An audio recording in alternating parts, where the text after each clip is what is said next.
Tokyo शहर के दरमियान 16 मरले का एक आम सा घर है।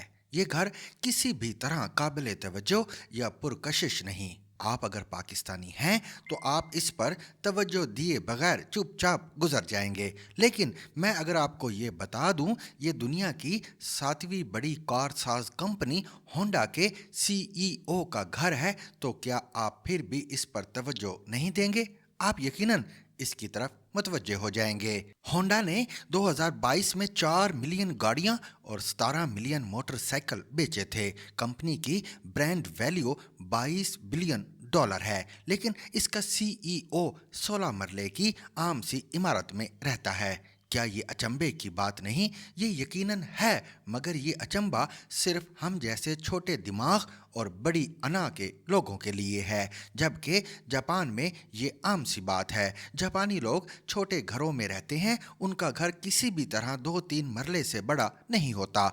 एक जदीद मगर कॉमन बाथरूम, एक टीवी लाउंज कम ड्राइंग रूम और ज़्यादा से ज़्यादा 2 बेडरूम्स और घर ख़त्म। अब सवाल ये है, जापानी छोटे घरों में क्यों रहते हैं? इसकी 4 वजूहात हैं। ये लोग सफाई के खबत में मुब्तला हैं। आम जापानी से लेकर वजीर आज़म तक पूरा मुल्क अपना घर खुद साफ करता है, और ये सफाई हाथ के साथ मल मल कर की जाती है। पूरा घराना दिन में 3-4 मरतबा घर की सफाई करता है। बाथरूम्स और किचन तक खुद साफ किया जाता है। शहरों में डस्टबिन और कचरा घर नहीं हैं। आप खाली बोतल लेकर सारा दिन फिरते रहें, आपको फेंकने की जगह नहीं मिलेगी। क्यों? क्योंकि जापानी बाहर कचरा नहीं फेंकते। ये अपना गंद बैग में डालकर घर ले जाते हैं, थैले में डालते हैं, और म्यूनिसिपल कमेटी का अमला ये थैले घरों से लेकर जाता है। स्कूल में छोटे बच्चों को भी सफाई की ट्रेनिंग दी जाती है। तालिबे इल्म सुबह स्कूल आकर पहले असातिज़ा के साथ स्कूल की सफाई करते हैं, बाथरूम और शीशे चमकाते हैं, और फिर क्लासेस शुरू होती हैं। वजीर आज़म भी अपनी मेज़ चमका कर घर जाता है और सुबह आकर दोबारा अपना दफ्तर साफ करता है। बच्चे स्कूल जाते और वापस आते वक्त भी सड़कों से सिगरेट के टोटे और कागज़ चुनते रहते हैं। वाशरूम हर शख्स इस्तेमाल के बाद चमका कर बाहर आता है। मुझे 9 दिनों में किसी भी जगह कोई वाशरूम गंदा या गीला नहीं मिला, और मैंने किसी वाशरूम में सफाई करने वाला मुलाजिम भी नहीं देखा। ट्रेन स्टेशन के वाशरूम तक बेबू, खुश्क और साफ थे।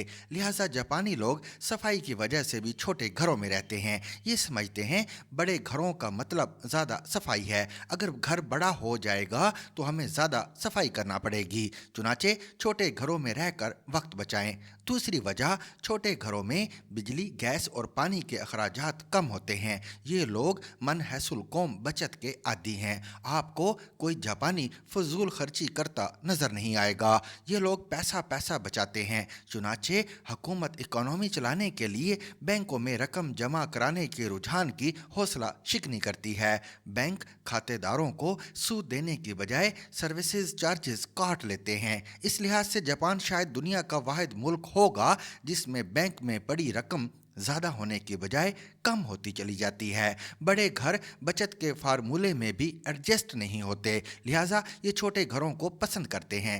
तीसरी वजह, ये मेहमानों को घर नहीं बुलाते। वालदैन भी अगर बच्चों से मिलने आते हैं तो ये होटल में रहते हैं, रेस्तोरां में बेटों और बेटियों को मिलते हैं और मिलकर वापस चले जाते हैं। चुनाचे उनकी नज़र में बड़े घर बेकार होते हैं। और 4, जापान दुनिया के उन चंद मुल्कों में शामिल है जहां वक्त के साथ घरों की कीमत बढ़ने की बजाय कम होती है। दुनिया भर में हर साल प्रॉपर्टी की कीमत में इजाफा होता है, जबकि जापान में घर की वैल्यू में कमी होती है। लिहाजा लोग बड़े घर को नुकसानदेह सौदा समझते हैं, और जापान इस लिहाज से एक मुख्तलिफ मुल्क है। जापान सिर्फ घरों के मामले में मुख्तलिफ मुल्क नहीं, बल्कि यहाँ ज़िंदगी का हर रंग बाकी दुनिया से मुख्तलिफ है। ये लोग इंतहाई सादा हैं, कम पर गुजारा करते हैं। बच्चे पैदल और साइकिल पर स्कूल आते हैं। कोई वालिद किसी बच्चे को गाड़ी पर स्कूल नहीं छोड़ता। इसकी वजह बच्चों को एहसास कमतरी से महफूज रखना है। अगर एक बच्चा गाड़ी और दूसरा पैदल या साइकिल पर आएगा तो दोनों के दरमियान गुर्बत या अमारत की दीवार खड़ी हो जाएगी, और जापान बच्चों के दरमियान ये दीवार नहीं बनने देता। चुनाचे बच्चे पैदल स्कूल जाएंगे, खा वो वजीर आजम या टोयोटा के CEO के बच्चे ही क्यों ना हो। बच्चों को स्कूल पहुंचाने का सिस्टम भी इंतहाई दिलचस्प है। रिहायशी ब्लॉक का कोई एक शख्स या खातून रिटायरमेंट के बाद बच्चों को स्कूल छोड़ने और वापस लेने की जिम्मेदारी उठा लेती है। ये मुस्तकिल जिम्मेदार होती या होता है, जबकि इसके अलावा बाकी बच्चों के वालिदैन में से कोई एक रोजाना की बुनियाद पर ड्यूटी देता है। एक दिन एक वालिद या वालिदा होगी और दूसरे दिन दूसरी वालिदा या वालिद ये जिम्मेदारी उठाएगा। ब्लॉक के तमाम बच्चे वक्त मुकर्ररा पर अपने घर से बाहर आ जाते हैं। मुस्तकिल और आर्जी जिम्मेदार झंडा उठाकर बाहर खड़ा होगा। बच्चे इनके गिर्द जमा होंगे। एक जिम्मेदार बच्चों के आगे चलेगा और दूसरा कतार के आखिरी सिरे पर। तमाम बच्चों ने सर पर हेलमेट पहना होगा। इनके हाथों में छतरी होगी और ये कतार में स्कूल पहुंचेंगे और छुट्टी के वक्त कतार में वापस आएंगे और अपने अपने घर में दाखिल होते चले जाएंगे। बच्चों को लंच स्कूल में दिया जाता है और टीचर अपनी निगरानी में वो ख़त्म कराती है और लंच में दूध लाजिम है। छोटे बच्चों को स्कूल में सुलाया भी जाता है ताकि उनकी नींद पूरी हो सके। बच्चे 16 साल की उम्र तक इसी तरह स्कूल आते और जाते हैं। 16 साल बाद ये इंडिपेंडेंट हो जाते हैं। बच्चों की स्कूल फीस वालिदैन की सालाना आमदनी के मुताबिक होती है। वालिदैन ज़्यादा कमा रहे हैं तो बच्चों की फ़ीस ज़्यादा होगी। आमदनी कम है तो फ़ीस कम होगी और वालिदैन अगर बेरोज़गार हैं तो बच्चे की फ़ीस मुआफ़ हो जाएगी। ताहम बच्चे को फ़ीस के बारे में हरगिज़ नहीं बताया जाता। ये खुदकार निज़ाम है, कोई किसी को इतला नहीं देता। बच्चों का मेडिकल भी फ्री होता है। इंश्योरेंस लाजमी है, ताहम इंश्योरेंस की 70% रकम हुकूमत और 30% लोग देते हैं। घरों और रेस्तोरानों में फ्रेश फूड तैयार होता है। तैयार खुराक फ्रिज में नहीं रखी जाती, चुनाचे ये सिर्फ इतना पकाते और ऑर्डर करते हैं जितना ये खा सकते हैं। इजाफी खुराक ज़ाया कर दी जाती है। पूरे मुल्क में परिंदों को दाना नहीं डाला जाता। ये लोग समझते हैं परिंदों को दाना डालने से उनकी परवाज़ भी महदूद हो जाती है और उनकी खुद मुख्तारी और आज़ादी भी कम हो जाती है। परिंदों को अपनी खुराक का खुद बंदोबस्त करना चाहिए। जापान में भिखारी नहीं है। इसकी वजह जापानियों की सेल्फ रिस्पेक्ट है। ये लोग किसी को फ्री चीज़ देते हैं और ना लेते हैं। आप अगर इन्हें कोई चीज़ ऑफर करें तो ये माइंड कर जाते हैं। मैंने फ्यूजी के एक पार्क में मछलियों को दाना डालने के लिए दाने का पैकेट खरीदा। मेरे साथ एक बच्चा भी खड़ा था। मैंने चंद दाने इसे भी पकड़ा दिए और वो भी मेरे साथ मछलियों को दाना डालने लगा। उसकी माँ ने देखा तो वो दौड़ती हुई आई और बच्चे के हाथ से दाने छीन कर मुझे वापस कर दिए और मैं हैरत से उसे देखने लगा। ये लोग दूसरों को झुक कर मिलते हैं। आप किसी से रास्ता पूछ लें, वो अपना काम छोड़कर आपके साथ चल पड़ेगा और आपको पहुंचा कर आएगा और या फिर रास्ते पर छोड़ कर आएगा। निहायत आजिज़ी के साथ झुककर शुक्रिया अदा करते हैं। आप किसी दुकान में चले जाएं, सेल्समैन या गर्ल सर्विस की इंतहा कर देगी। वो फर्श पर बैठकर आपके जूते तक उतरवाएगा। ये लोग घरों और दफ्तरों में जूते लेकर नहीं आते।